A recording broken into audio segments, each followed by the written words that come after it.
एक राइटर जिस बैंड की अगुवाई कर रहे हैं, उसके क्रिएटिव डायरेक्टर आप हैं। ये एक्सपीरियंस कैसा था और इसके लिए जो तैयारी हुई और अभी आपका बैंड क्या कर रहा है? ये मेरी बहुत बड़ी चालाकी थी। हुआ यूँ कि मुझे एक दिन पूछा गया कि मैं क्या एक नॉन फ़िल्म एल्बम कर सकता हूँ।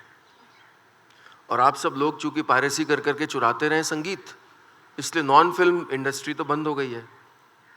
तो आपके कारण मुझको ये नुकसान हुआ दोस्तों, आज आप इस बात का ब्लेम ले लें कि मुझे कहा गया कि भैया ऐसा है, पैसा-वैसा नहीं देंगे हम तुमको एल्बम बनाने का। फिर दूसरे किसी उसमें गए म्यूज़िक लेबल में, तो उनके पास पैसा, दिल थोड़ा बड़ा था, संगीत उनको हमारा अच्छा लगा, लेकिन प्रमोट करने का पैसा नहीं था। तो मैंने कहा कि ऐसा करते हैं, ये एक राइटर लेड बैंड बन जाएगा। तो मेरे जो साथी थे बैंड में, वो बोले कि अच्छा, तो इसमें राइटर क्या करेगा? अब ये वो लम्हा था जब मैं सिर्फ अपनी नौकरी बचाना चाहता था, और मैं जो आइडिया आ रहा था मन में बोल रहा था, तो मैंने कहा नहीं, राइटर कहानी सुनाएगा।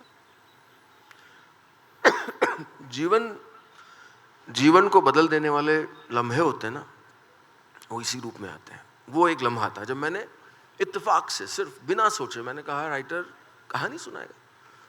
तो बोले अच्छा, ये कैसे होगा? मैंने कहा राइटर आएगा स्टेज पे, कहानी सुनाएगा 3-4 मिनट, फिर स्टेज से चला जाएगा, फिर बैंड गाना गाएगा, फिर कहानी चले। बोले ये कभी वर्क ही नहीं कर सकता, क्योंकि एक टेम्पो होगा गानों का और एक एकदम फ्लैट टेम्पो होगा कहानी का।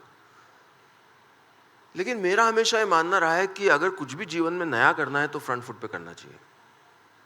तो बम्बई में एक फेस्टिवल होता है, काला घोड़ा फेस्टिवल, वहाँ पर हमने परफॉर्म किया, और फिर हमें एल्बम डील मिली, फिर एल्बम से रेडियो शो हुआ, और फिर वहाँ से जीवन के अलग अलग दरवाजे खुले।